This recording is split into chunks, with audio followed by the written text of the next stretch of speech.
पहले से भी ज्यादा माल बनने लगा। पर फैक्ट्री ने दोबारा किसी भी इंसान को काम पर नहीं रखा। सब हैरान थे कि आखिर ये चॉकलेट बन कैसे रही है। गरीब चार्ली के मन में भी यही सवाल था।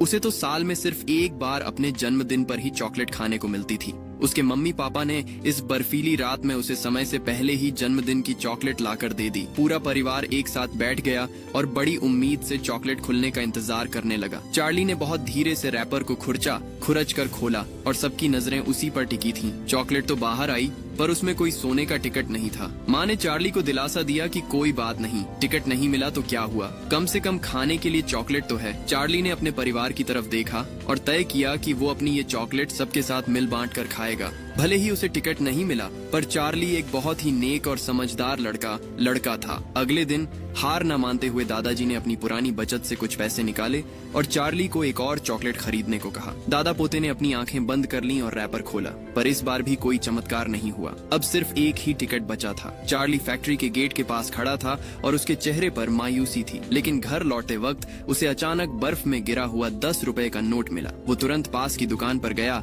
और एक साधारण सी चॉकलेट खरीदी। इस बार उसने कोई दिखावा नहीं किया और झटके से रैपर को फाड़ दिया। अचानक उसकी आंखों के सामने चमकता हुआ सोने का टिकट आ गया। मलिक की आंखें फटी की फटी रह गईं। आसपास के लोग उसे खरीदने के लिए झपट पड़े। कोई 50 दे रहा था तो कोई 500। सब चाहते थे कि किसी तरह चार्ली को बहला फुसलाकर उससे वो टिकट खरीद लें। काले रंग के दुकानदार ने चार्ली को समझाया और उसे वहां से तुरंत जाने को कहा। चार्ली बिजली की रफ्तार से भागता हुआ घर पहुंचा। बिस्तर पर लेटे हुए दादाजी टिकट देकर खुशी से झूम उठे। लेकिन उसी वक्त चार्ली के मन में आया कि उसे वहां नहीं जाना चाहिए, क्योंकि कोई उस टिकट के बदले 500 रुपए या उससे भी ज्यादा देने को तैयार था। यह सुनकर दादाजी का दिल बैठ गया। सच तो यह था कि गरीबी के सामने उनके पास कोई रास्ता नहीं था कि वो अपने सपनों के पीछे भाग सकें। जब सब चुप थे, तब घर के एक बुजुर्ग ने चार्ली को समझाया कि पैसे तो आते जाते रहेंगे, पर ऐसा मौका दोबारा नहीं मिलेगा।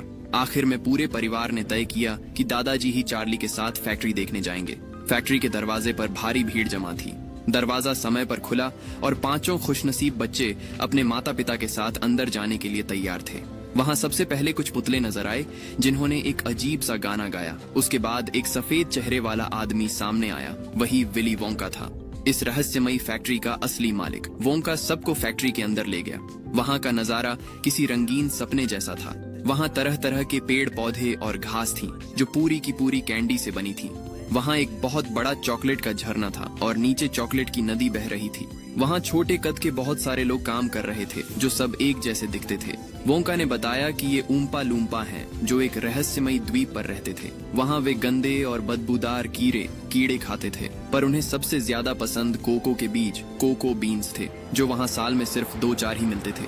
वोंका ने उन्हें अपनी फैक्ट्री में काम करने का न्योता दिया और बदले में उन्हें ढेर सारे कोको के बीज देने का वादा किया। मजदूरी के बदले उन्हें जितने चाहे उतने कोको के बीज मिलने थे। इस तरह छोटे कद के वो लोग फैक्ट्री में बस गए और वोंका को ऐसे कामगार मिल गए जो उन्हें कभी धोखा नहीं देते थे। जब वोंका अपनी यादों में खोए हुए थे, तब किसी का ध्यान नहीं गया कि लालची छोटा मोटा लड़का अगस्तस जमीन पर झुककर घास चरने लगा था। फिर वो नदी के किनारे झुककर चॉकलेट पीने की कोशिश करने लगा, लेकिन उसका पैर फिसल गया और वो नदी में गिर गया। तभी एक बड़ी पाइप आई और उसे खींचकर दूसरे कमरे में ले गई। उसकी माँ उसे बचाने के लिए पीछे पीछे भागी। इस तरह वो बाहर होने वाला पहला बच्चा बन गया। बाकी लोग एक नाव में बैठकर चॉकलेट की नदी पार करते हुए फैक्ट्री के रिसर्च वाले कमरे में पहुंचे। यहाँ ऐसी कैंडी थी जो साल भर खत्म नहीं होती थी और ऐसी टॉफी भी थी जिसे खाने से सिर पर बाल उगाते थे। पर अभी उनका टेस्ट चल रहा था। सबसे गजब की चीज थी एक मशीन से निकलने वाली च्यूइंग गम। इसकी एक पट्टी खाना पूरे दिन के 3 वक्त के खाने के बराबर था। भले ही वोंका ने मना किया, पर जीतने की जिद रखने वाली उस सुनहरे बालों वाली लड़की वायलेट ने किसी की नहीं सुनी और सीधे वो च्यूइंग गम मुंह में डाल ली। उसे तो हर काम में नंबर 1 जो आना था। धीरे धीरे उसकी नाक नीली पड़ने लगी और रंग पूरे चेहरे पर फैल गया। फिर उसका शरीर फूलने लगा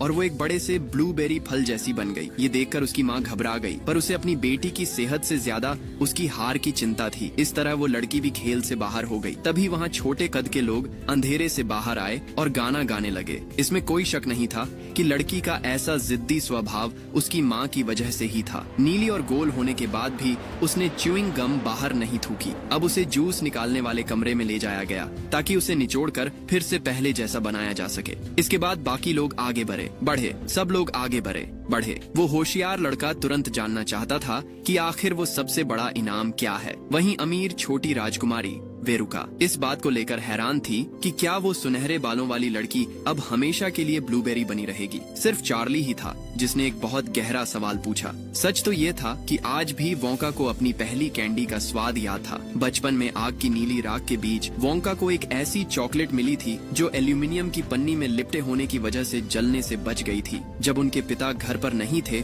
तब वोंका ने जल्दी से वो चॉकलेट अपने मुंह में डाल ली। उस लाजवाब स्वाद ने वोंका को अपना दीवाना बना दिया। उसके बाद तो वोंका ने रुकने का नाम नहीं लिया। वो अपनी सारी पॉकेट मनी बचाकर अलग अलग चॉकलेट खरीदने लगे। वोंका हर चॉकलेट के स्वाद के बारे में अपनी डायरी में नोट भी करते थे। धीरे धीरे वोंका का मन सिर्फ चॉकलेट खाने से नहीं भरा, वो यह जानना चाहते थे कि ये शानदार कैंडीज आखिर बनती कैसे हैं। जल्द ही वे सब